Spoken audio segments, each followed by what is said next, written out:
You know that sinking feeling when your doctor slides your lab results across the desk and your blood sugar numbers are creeping higher every single month? That moment when you realize the foods you love might be quietly sabotaging your health, and suddenly everything you thought you knew about eating right gets turned completely upside down? If you're living with diabetes or prediabetes, you've probably been told 1,000 times that fruit is off the table because of its sugar content. Cut it out, avoid it, stay away. But here's something that might genuinely surprise you. Not all fruits are created equal, and some are actually powerful allies in managing blood sugar, not enemies. My name is Dr. Naira, and today I'm going to show you exactly which fruits can help and which ones to avoid. The truth is, certain fruits contain specific compounds that work almost like tiny messengers in your bloodstream, actively helping to lower glucose levels and improve your A1C over time. These aren't old wives' tales or wishful thinking. We're talking about solid scientific research from major universities and diabetes research centers that have tested these fruits on real people with documented, measurable results. In fact, cutting out fruit completely could mean you're missing out on some of nature's most potent blood sugar regulators, nutrients that could genuinely make a difference in how you feel every single day. Today, I'm going to walk you through the top 4 fruits that have been scientifically proven to help people with diabetes manage their condition more effectively. We'll explore exactly what makes each one special, how much you should eat, the common mistakes that could turn a healthy choice into a blood sugar disaster, and even simple ways to prepare each one so you actually enjoy eating it.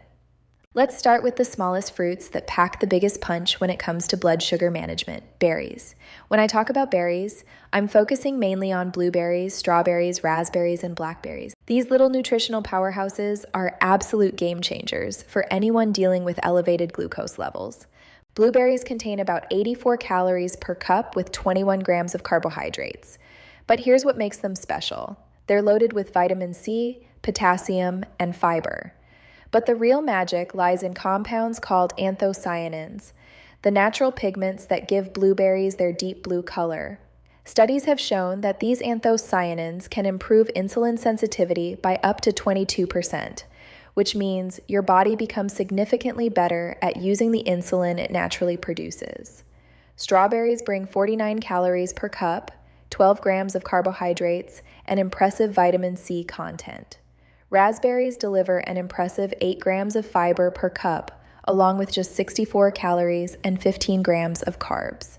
That fiber content is absolutely crucial because it dramatically slows down how quickly sugar enters your bloodstream, preventing those dangerous spikes that can damage your organs over time. The benefits for people with diabetes are multiple and significant. Berries have a low glycemic index, typically ranging from 25 to 40, which means they won't cause rapid blood sugar spikes the way many other foods do. Research from Harvard University found that people who ate at least 2 servings of blueberries per week had a 23% lower risk of developing type 2 diabetes compared to those who didn't eat them regularly.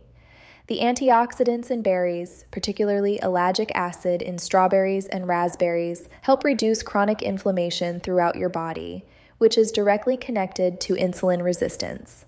When your body is chronically inflamed, your cells simply don't respond to insulin properly. But these compounds help calm that inflammation down, allowing insulin to work more effectively. The best way to eat berries, fresh and raw, ideally in the morning with breakfast or as a mid-afternoon snack. You want to eat them alongside a source of protein or healthy fat to slow down digestion even more. Think a handful of berries with plain Greek yogurt or blend it into a smoothie with almond butter and spinach. Frozen berries are actually just as nutritious as fresh ones, sometimes even more so because they're frozen at peak ripeness when nutrient levels are highest. The biggest mistake people make, consuming berries in juice form or with added sugar. Once you juice berries, you remove all that beneficial fiber, and you're left with concentrated sugar that will spike your blood sugar just like soda would. Another common error is eating them with processed cereals or sweetened yogurts, which completely defeats the purpose. I worked with a woman named Sandra, a 58-year-old office manager who'd been struggling with fasting blood sugar in the 140s. She started eating 1 cup of mixed berries with plain Greek yogurt every morning. Nothing else changed in her routine. Within 6 weeks, her fasting blood sugar had dropped into the 110s, and she told me she felt more energetic and less foggy throughout the day. Simple preparation: mix 1 cup of fresh mixed berries with 3 tablespoons of chia seeds soaked in unsweetened almond milk until it forms a pudding consistency. Top with a small handful of crushed walnuts or almonds. The combination of fiber, healthy fats, and antioxidants creates a powerful blood sugar stabilizing meal. Recommended portion: about 1 cup per day, split between meals if you prefer. Start with half a cup if you're new to eating berries regularly, and monitor your blood sugar response. Fruit 3, avocado. Yes, avocado is technically a fruit, and it might just be the most important fruit someone with diabetes can eat regularly. What makes avocados absolutely revolutionary for blood sugar management is their unique nutritional profile, which is completely different from any other fruit on earth. A medium avocado weighing about 200 grams contains approximately 320 calories and 17 grams of carbohydrates. You're also getting 29 grams of healthy monounsaturated fats, the same beneficial kind found in olive oil, along with protein, potassium, more than 2 bananas, magnesium, and significant amounts of vitamins C, E, K, folate, and B vitamins. The high fiber and fat content means avocados have a glycemic index of essentially 0. They don't raise blood sugar at all. A study published in the journal Nutrition found that adding half an avocado to lunch helped overweight individuals feel satisfied for significantly longer and reduce their desire to eat by 40% over the next 3 hours, all without increasing blood sugar levels whatsoever. The monounsaturated fats in avocados have been shown to improve insulin sensitivity and reduce systemic inflammation, which are both absolutely critical factors in managing diabetes effectively. Research demonstrated that eating 1 avocado daily for 5 weeks improved cholesterol profiles and reduced dangerous belly fat in overweight adults. Belly fat is particularly hazardous for people with diabetes because it's directly linked to worsening insulin resistance. Fresh and raw because cooking can break down some of the beneficial nutrients. Adding avocado to meals that contain carbohydrates actually helps lower the glycemic response of the entire meal. If you eat toast, adding avocado significantly reduces how much that bread spikes your blood sugar. You can eat it for breakfast mashed on sprouted grain toast with eggs, for lunch in salads or sandwiches, or as an afternoon snack with raw vegetables or a small handful of nuts. The fat content keeps you genuinely satisfied for hours. Eating avocado alongside high-carb foods without being mindful of portion sizes of those carbs. Another error is buying store-bought guacamole that's loaded with added sugars, preservatives, and low-quality oils. Always make your own or read ingredient labels extremely carefully. I had a patient named Richard, a 63-year-old retired firefighter with A1C levels hovering around 7.8 despite medication. He started eating half an avocado with his eggs every morning and another half with his lunch salad. 3 months later, his A1C had dropped to 6.9 and he'd lost 11 pounds without consciously trying to restrict calories. Slice a ripe avocado in half, remove the pit, and fill the center with cherry tomatoes, a drizzle of olive oil, fresh lemon juice, sea salt, and cracked black pepper. You can also add a poached egg on top for extra protein. About half to 1 whole avocado per day. Start with half and monitor how your body responds.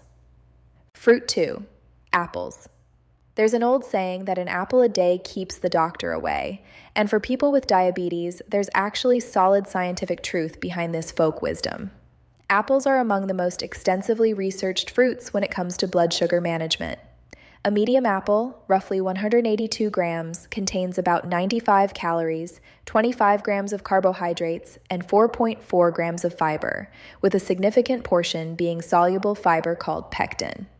You're also getting vitamin C, potassium, and a wide array of polyphenols, particularly quercetin, which is highly concentrated in the skin. Apples have a low to medium glycemic index ranging from 30 to 50 depending on the variety, with Granny Smith apples being on the lower end of that spectrum. The fiber in apples, especially the pectin, significantly slows down digestion and the absorption of sugar into your bloodstream, which prevents those dangerous glucose spikes. A study published in the American Journal of Clinical Nutrition found that people who ate at least 5 apples per week had a measurably lower risk of developing type 2 diabetes compared to those who didn't eat apples regularly. The polyphenols in apples, particularly concentrated in the skin, have been shown to reduce glucose absorption in the digestive tract and stimulate insulin receptors on cells, making your cells significantly more responsive to the insulin your body produces. With the skin on, because that's where the vast majority of beneficial compounds are concentrated. Eating a whole apple is far superior to drinking apple juice, which removes all the fiber and leaves you with concentrated sugar. The ideal time to eat an apple is as a snack between meals, paired with a protein source like a handful of almonds, a piece of cheese, or natural peanut butter.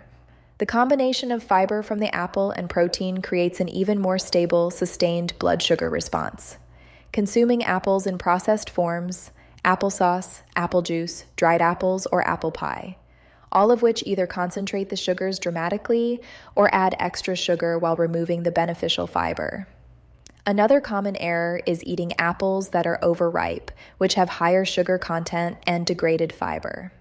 I worked with a man named Thomas, a 67-year-old with type 2 diabetes who'd been avoiding all fruit for years because he was terrified of blood sugar spikes. I convinced him to try one Granny Smith apple with a tablespoon of almond butter as an afternoon snack. He was shocked when his blood sugar actually remained stable. And over time, his overall glucose control improved because he was finally getting the fiber and antioxidants his body desperately needed. Core a medium apple and slice it into wedges. Sprinkle with cinnamon and a tiny pinch of sea salt. Pair with 1 to 2 tablespoons of natural almond or peanut butter for dipping. The cinnamon itself has been shown to improve insulin sensitivity. 1 medium apple per day, which you can eat all at once or split between 2 snacks. Fruit 1. Pears are the often overlooked cousin of apples, but they absolutely deserve a spotlight of their own when it comes to diabetes management. These bell-shaped fruits have a unique texture and nutritional profile that makes them particularly valuable for blood sugar control. A medium pear, about 178 grams, contains approximately 101 calories, 27 grams of carbohydrates, and an impressive 5.5 grams of fiber, which is higher than most other commonly consumed fruits. You're also getting vitamin C, potassium, vitamin K, and substantial amounts of copper and antioxidants, particularly concentrated in the skin. The distinctive grainy texture of pears comes from stone cells in the fruit, which are actually part of that beneficial fiber content. Pears have a glycemic index of around 38, which is considered low and means they won't cause rapid blood sugar spikes.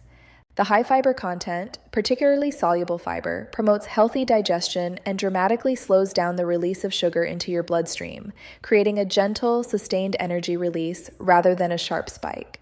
A study published in the journal Nutrition and Metabolism found that consuming pears improved glycemic control and reduced inflammatory markers in adults at high risk for metabolic syndrome, which often precedes the development of type 2 diabetes. The flavonoids in pears, particularly concentrated in the skin, have been shown to improve insulin sensitivity and reduce oxidative stress throughout the body. Research has demonstrated that the polyphenols in pears can actually inhibit certain digestive enzymes that break down complex carbohydrates into simple sugars, effectively lowering the glycemic impact of entire meals. Fresh with the skin on, just like apples, because the skin contains the majority of fiber and beneficial plant compounds. Pears are unique in that they ripen better off the tree, so you'll typically buy them firm and allow them to ripen at home until they yield slightly to gentle pressure at the neck. Eat them when they're just ripe, not overripe, for the optimal balance of flavor, texture, and blood sugar impact. Pears pair wonderfully with protein and healthy fats. Try them sliced with a piece of sharp cheese in a salad with walnuts or as a snack with almond butter, letting them become too ripe and mushy, at which point the sugar concentration increases and the fiber begins to break down. Eating canned pears is another major error because they're almost always packed in heavy syrup loaded with added sugar. Dried pears dramatically concentrate the sugars and remove the water content, making them far more likely to spike blood sugar. I had a patient named Gloria, a 61-year-old teacher with prediabetes who was determined not to progress to full diabetes. She started eating one fresh pear with a small handful of walnuts as her afternoon snack instead of the crackers and cheese she'd been eating. 6 months later, her fasting glucose had dropped from 118 to 97, firmly back into normal range. She told me, "I can't believe something this simple actually worked." Slice a ripe pear in half lengthwise and remove the core with a spoon. Drizzle with a tiny bit of raw honey or sugar-free syrup. Sprinkle with cinnamon and top with a few crushed walnuts. You can eat it fresh like this or lightly bake it at 350 degrees for 15 minutes for a warm, comforting dessert. 1 medium pear per day. Monitor your individual blood sugar response because everyone's body reacts slightly differently. So there you have it, the 4 best fruits scientifically proven to help manage diabetes and support healthy blood sugar levels naturally. Berries with their powerful antioxidants, anti-inflammatory compounds, and blood sugar stabilizing fiber avocados with their healthy monounsaturated fats and essentially zero glycemic impact. Apples with their pectin fiber and insulin sensitizing polyphenols. Pears with their impressive fiber content and compounds that actually slow carbohydrate digestion. These aren't just theoretical benefits we're talking about, these are real practical tools you can use every single day to take meaningful control of your health. Start with 1 fruit. See how your body responds by checking your blood sugar 1 to 2 hours after eating, and gradually incorporate the others as you feel comfortable. The key is consistency, not perfection. Adding even one of these fruits to your daily routine while removing processed foods and added sugars can create measurable improvements in your blood sugar control over time. Which of these 4 fruits are you most excited to try, or are you already eating one of them regularly? Share your experience in the comments. I read every single message, and your stories help other people feel less alone in this journey. If you found this video helpful, please give it a thumbs up and share it with someone who's dealing with diabetes or prediabetes, a parent, a spouse, a friend who needs this information. Thank you for being here and for taking your health seriously. Remember, small, consistent changes add up to major improvements over time. Take care of yourself, and I'll see you in the next one.